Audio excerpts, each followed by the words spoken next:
Muito bem, de volta com a abordagem regional, agora com o prefeito Rômulo Ripa respondendo aqui a participação dos nossos ouvintes. Chegou uma pergunta aqui, prefeito, até eu coloquei o áudio para o senhor, né, dentro do intervalo, porque como é longo ele estava explicando, mas o senhor entendeu a pergunta que é em relação aos limitadores da ponte do Rio Mogi Guaçu, que tem os sinalizadores de alerta avisando, né, sobre a limitação. E segundo aqui o nosso ouvinte, os alertas não estão funcionando e acaba gerando aí um certo constrangimento no trânsito. Dá para explicar o que está acontecendo? Abastecimento de energia. De um lado não foi feito a ligação do alerta ainda, e do outro lado tinha sido feita a ligação, teve um problema. A Secretaria de Gestão já acionou a equipe técnica para resolver isso. Os radares estão funcionando. Estão sendo lançadas as multas já dos veículos acima do limite que passam pela ponte metálica. E também está faltando chegar ainda um conjunto de placas de trânsito para que a gente possa distribuir isso ainda de maneira mais antecipada para evitar que o cidadão, o condutor, passe por ali, né, da maneira inadequada. Muito bem. 11h39. Bom, o senhor deve ter percebido que a campanha da fraternidade desse ano fala justamente sobre fraternidade e políticas públicas. Temos até aqui no nosso estúdio, né, a frase, né, com o tema e lema da campanha da fraternidade. E hoje, vindo para cá, eu falei assim, eu vou tentar conduzir o programa hoje de uma forma diferente, até por conta das ações, né? A participação da Paloma, agora a Semana Cultural Orestes Rocha. E eu queria ver se o senhor topava, nesse período que falta aqui do programa, tentar, de uma forma bem esclarecedora, falar um pouquinho sobre a política mesmo, né? Sobre a questão, não é na esfera de pergunta. Por quê? Deixa eu ver a pergunta do nosso cidadão, né, o Mário Salviato. Por que ele perguntou? Porque ele passa ali com frequência. Então, como ele vai e vem, algo estava o incomodando. Então, ele fez essa pergunta. O senhor sabe que eu sempre elucido e trago as questões ali daquela região, que inclusive hoje tem um sofá naquela esquina. Só para ilustrar a nossa conversa. O cidadão, né, deixou o sofá ali porque o sofá deve ter perna. E vai subir os 2 quarteirões que faltam para chegar no ecoponto. E como eu passo ali com uma certa constância, então nós vamos verificando, né, algumas ações, e ali que todo aquele quarteirão, inclusive ontem, depois que eu saí da transmissão da missa, eu passei por ali e percebi também que aquele quadrilato ali do almoxarifado está um caos danado, né? Tanto a calçada, aos fundos do almoxarifado, mato na calçada, em frente à transportadora Júlia, por conta até dos caminhões, não tem calçada, tem um trecho ali que está buraco na calçada, e ali, aquela região, entendo que é da prefeitura. Mas o que eu queria entender é o seguinte, se é possível o senhor esclarecer pelo fato de já ter sido vereador e hoje estar no cargo de prefeito. Como que é feito as prioridades, as escolhas? Por exemplo, eu estava falando com o Vanei hoje de manhã. Eu cheguei em casa e preciso fazer algumas ações na minha casa, né? A minha esposa quer que pinta a garagem, que faz isso e pinta. Só que eu falei para ele, olha, você deve ter percebido que a frente é telha de brasilite, e quebrou as telhas de brasilite e está tendo uma infiltração. Quer dizer, o que vai adiantar se eu pintar? Eu vou lixar, vou pintar, só que depois vai chover, vai embolorar de novo. Eu tenho que primeiro resolver o problema do telhado, né, para resolver esse problema de infiltração, para depois resolver. A prefeitura tem orçamento e cada pasta, secretaria, tem a sua destinação em um percentual. Como é que o administrador trabalha as questões de prioridades? Olha, eu vou ter que fazer isso primeiro, aquilo, eu tenho esse dinheiro, mas esse dinheiro tem que ser aplicado nessa situação. Dá para o senhor tentar explicar? Por exemplo, o Vanei acabou de falar sobre alguma matéria do vereador Elcio, que fez uma solicitação de mutirão de limpeza. Até fez um comentário.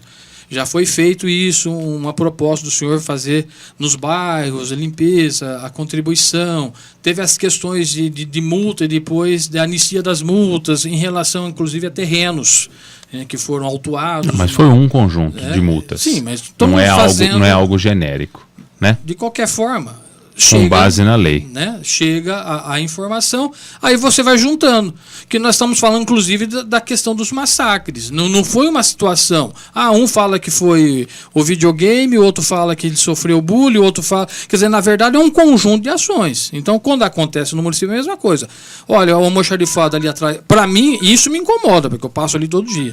Como é que é feita as ações? Como é que o prefeito chega e fala, olha, eu tenho que tomar essa ação e não essa. Eu vou contentar um lado e, de repente, não vou contentar o outro.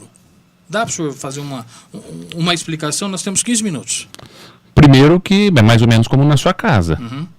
Você não vai pintar enquanto você não consertar o telhado. No poder público é igual. Muitas vezes você não sabe que o telhado está quebrado. Você descobre só quando está chovendo. Mentira? Sim. Então, você quer fazer o bonito, lógico, para agradar, para estar dentro daquilo que é mais adequado aos olhos do contribuinte que paga os impostos, mas você tem urgências e emergências cotidianas. E essas urgências e emergências muitas vezes são em quantidade maior, porque ao longo de décadas nunca se fez o que é certo. Se fazia o que era bonito aos olhos, a maquiagem. Vou no caso da escola de comércio. Chove na escola de comércio, chovia na escola de comércio dentro da escola há décadas. Ninguém teve a coragem de trocar o telhado. Eu paguei o preço por isso, mas troquei o telhado. E agora AVCB, e agora elétrico, e aí depois a parte estrutural. Então, isso é da identidade de cada gestor. Ao mesmo tempo, Paulo, esse cotidiano miúdo do mato na calçada, isso, aquilo, outro, que para o cidadão comum é o que mais incomoda, é o que menos gera progresso na cidade. Nós temos que pensar a cidade grande. Nós temos que pensar as grandes ações da cidade. Então você divide o seu tempo. Você, dono da casa, e eu, gestor da prefeitura. Entre o que eu vou fazer hoje pelo amanhã e o que eu vou fazer para socorrer o hoje.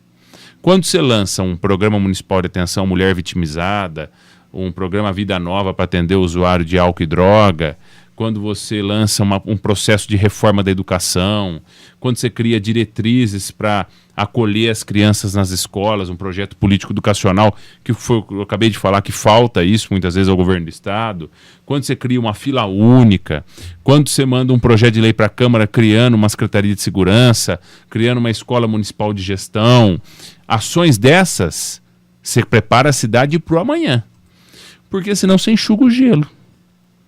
Você falou para mim do mato em volta na calçada da Secretaria de Obras.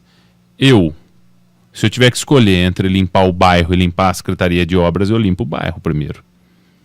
Porque lá em volta da calçada da Secretaria de Obras, por mais difícil que seja compreender isso, é um espaço único exclusivamente do serviço público, nesse momento. A questão da rua ali que você falou da transportadora, e até denominou a transportadora, é uma situação que vem de décadas. Concorda? Sim. Então, hoje, o que diz a lei do município, diferente das décadas lá atrás? A pessoa, para abrir uma empresa, tirar um alvará, ela tem que fazer pesquisa prévia de solo. Hoje não liberaria a instalação de uma transportadora no Jardim Primavera. Então, tá vendo como é que é difícil você trabalhar nas condições de uma regra que pensava o favor político, de que atendia o varejo e não o atacado? Então essa é uma missão muito difícil. E paralelo a isso, conscientizar a população. Porque muitas vezes a população não tem o pertencimento adequado de se sentir parte integrante do todo. Por exemplo, te incomoda todas as vezes que você vê o galho, o sofá, o monitor de TV. Tem tido monitor de TV ainda lá, não? Tem. Na esquina do Paulinho, né? Sim. Mas o poder público fez a sua parte e a 200 metros dali disponibilizou um espaço, um equipamento público para coletar gratuitamente isso. Só que, infelizmente, o cidadão ainda não se sente pertencido a esse espaço. Então você faz a divulgação, você trabalha, e do outro lado tem a fiscalização. Porque não aprende no amor, eventualmente, quiçá na dor. Então é um processo dinâmico, mas é mais ou menos igual na sua casa. Você tem lá o seu salário, o salário da sua esposa, o salário do seu filho, você soma a renda, você vai trabalhar as prioridades. E o que é prioridade? Hoje prioridade é o medicamento no posto, é o salário dos servidores públicos, a prioridade é fazer os investimentos em infraestrutura urbana que garantem segurança à população. Porto Ferreira não passa pelos percalços que muitas cidades passam. São Paulo, você viu o grande ABC ali? Porque o cotidiano está em ordem aqui, nessa parte. Então você estabelece prioridades. E ao mesmo tempo, o bom administrador precisa se manter isento dessa visão do barulho para o ideal, porque, vamos lá, a questão da limpeza. Nós estamos preparando uma outra licitação da limpeza, que vai ter poda de árvore, vai ter roçagem, vai ter a varrição de novo, porque eu estou muito insatisfeito com o serviço da varrição atual. Vai ter desobstrução de galerias, vai ter um monte de outras ações da questão da zeladoria. Só que a prefeitura hoje, o que faz, que ainda é pouco e precisa melhorar, tem um cronograma. Adianta o Paulinho falar para mim assim, tá tendo ali mato em volta da Secretaria de Obras, e eu, para querer atender o Paulo, falo pro secretário lá, para a limpeza que você está fazendo no bairro tal e faz lá porque saiu na rádio hoje. Você vai atrasar o serviço lá do bairro tal, vai deixar de atender os outros bairros, vai sair completamente do seu planejamento e para tentar atender a mídia ou atender um caso ou outro. Então, não, pelo contrário, vai entrar no planejamento. Então, foi diagnosticado esse erro, essa postura inadequada, tem que corrigir, tem que fazer o que tem que ser feito. Então, coloque no planejamento a data possível para se realizar. E assim, aos poucos, nós vamos melhorando o fôlego do serviço público para tentar atender com mais qualidade e atender um espaço maior. Roçagem, um grande problema da roçagem. Por exemplo, falando da zeladoria, porque é o problema que você tratou. Perfeito. Como é que você cuida de uma cidade com 2 roçadores? 3? Não tem como. O concurso público foi feito para aumentar essas equipes. Então, vamos trabalhar nessa perspectiva. Com planejamento. Porque senão, você conserta o telhado, fica sem pintar. Aí, ou se não pinta e não conserta o telhado, vai perder a pintura. Então, planejamento é essencial no poder público. Bom, e é o que nós gostaríamos e até estamos tentando dentro dos microfones da Rádio Comunidade, que é justamente para isso. Eu já falei até com o Vanei, com todos os meus convidados que aqui participam, né, que eu ainda, embora imagino que seja um tanto utópico, em que haja realmente esse comprometimento, esse pertencimento da comunidade como um todo. Cada um fazer o mínimo necessário, né? O Vanei até fez um comentário dentro de uma das postagens justamente sobre isso, né, Vanei? Olha, já que está sendo feito, então por que cada um não faz ali a sua frente? Né? Não cuida do seu pedaço? Com certeza vai agregar e muito, né? Eu já fiz essa pergunta para o senhor logo no início, quando o senhor assumiu, né, a gestão do município de Porto Ferreira, e queria até refazê-la, porque muitas pessoas talvez naquela oportunidade não acompanhou, enfim. Tudo isso que nós estamos falando é justamente para falar sobre o planejamento, né? É subjetivo tudo isso que nós estamos falando. É bem subjetivo, mas eu acho que é importante para quem está ouvindo. Saber, na minha opinião, hoje, embora o senhor deve ter um monte de assuntos até que gostaria, mas eu tenho que ser pontual. Eu preciso que as pessoas entendam o que cada um cabe na administração pública. E a gente tem visto, tanto em redes sociais, quanto em próprias conversas, em lugares públicos, que ainda o senhor tem sido alvo ultimamente de muitas críticas em relação a isso. E eu perguntei lá no passado se o senhor não se importava tanto com tantas críticas, e o senhor me respondeu, né, que se preocupasse com isso, o senhor seria monge, ia viver no mosteiro dentro de um mosteiro, dentro, né, de 4 paredes. E agora de novo, mas a gente percebe, até pela fisionomia do senhor, que tem dia que o senhor está desanimado, está chateado. pelo semblante. Mas não por conta de crítica, Paulo. Sim, não estou dizendo que é por conta de crítica. Você levanta todo dia bem? Não, lógico que não. Sua cara tá bonita todo dia que você vem pra rádio? A cara sim, né? Porque eu sou um cara bonito. Paulo, deixa eu falar um negócio. Não é a crítica, não é esse processo destrutivo que, infelizmente, alguns agentes políticos da cidade tentam fazer todos os dias que incomoda. Porque eu fui preparado para isso. Um dia ou outro, enche a paciência, para não falar outra palavra, e aí você acaba extrapolando. Mas no cotidiano, não, você não se perde por conta disso. Sabe o que incomoda mais? O que mais incomoda é a falta de foco e objetivo, que infelizmente alguns atores do processo social impõem. Algumas pessoas que se predispõem a realizar suas funções junto à sociedade e não colaboram para o todo.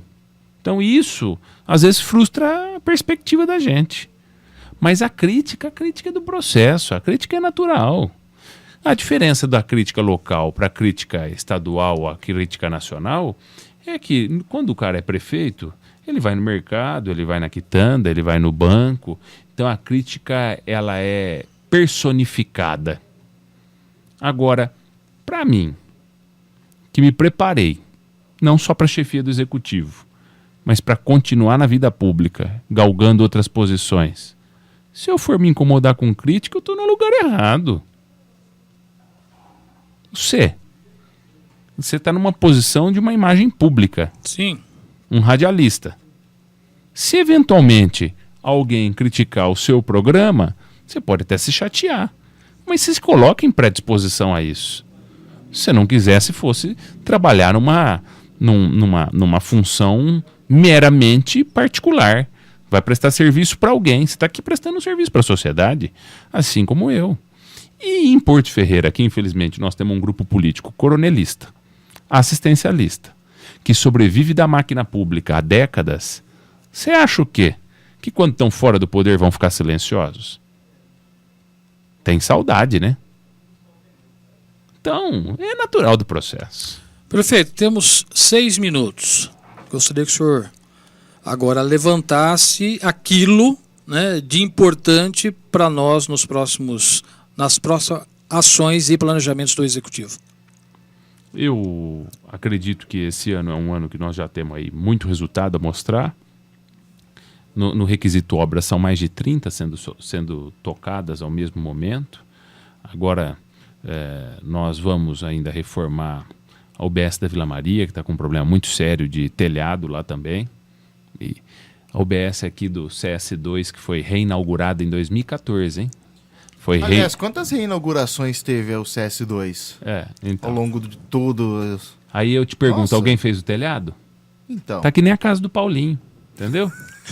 Pinta e não arruma o telhado. Não pintei, eu vou arrumar o telhado. Entendeu? Então... Ô Rubinho! O CS2 foi reinaugurado em 2014. Olha que lindo, bonito, maravilhoso, chove dentro. Entendeu? Aí o bandido é o Rômulo.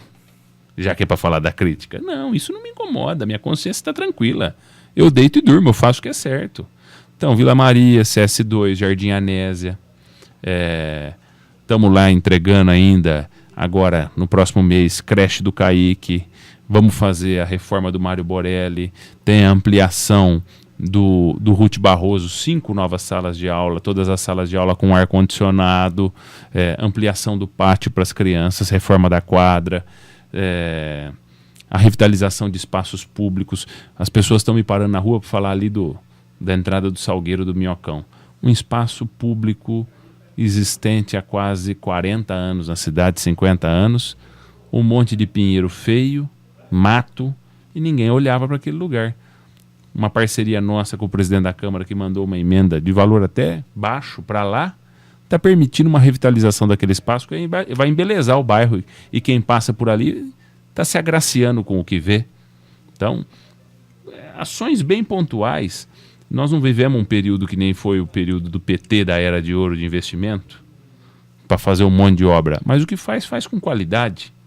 Então, nesse requisito, eu acredito que nós temos que melhorar. Essa licitação nova da zeladoria vai ser muito boa também. Vai ser bem mais cara, mas como disse para a equipe, custe o que custar, nós vamos fazer para oferecer o máximo possível de qualidade, porque fora do requisito zeladoria, que nós temos que ser humilde e reconhecer ainda a dificuldade da administração. Que outro grande problema a cidade vive hoje? Da agenda que eu assumi. Assumi uma prefeitura quebrada, que não pagava. Pergunta para qualquer fornecedor da prefeitura se tem a reclamar. Sem credibilidade. Servidor público desmotivado. Pelo primeiro ano, pela primeira vez na história, o plano de carreira vai acontecer esse ano. Falem o que quiser. Vamos trabalhar. Quem tem tempo para trabalhar não tem tempo para ficar, infelizmente, usando de forma maldosa alguns meios de comunicação, rede social. Então, nosso planejamento, Paulo, é até 31 de dezembro de 2020 entregar o plano de governo, que hoje nós já temos ele em 66% entregue, meia, em menos de 2 anos e 3 meses, 66% do plano de governo está feito. Entregue à população. Aquela lá é minha carta compromisso. É terminar o plano de governo e fazer honrar com honestidade, que é uma diferença grande entre nós e alguns outros que se colocam no cenário, fazer valer a confiança da população. Muito bem. Felizmente chegamos ao final. Obrigado, prefeito, e até a próxima semana. Eu que agradeço, Paulo, a sua atenção, do Vanei, dos ouvintes da Comunidade FM. Quero desejar a todos uma excelente semana e que Deus continue abençoando Porto Ferreira. Parabenizar a Rádio Comunidade pela parceria com a Secretaria de Cultura, que vai transmitir ao vivo durante essa semana e até a próxima quinta-feira, do meio-dia às 13, a Semana Cultural Orestes Rocha. Então encerro a minha participação aqui declarando aberta a Semana Cultural Orestes Rocha.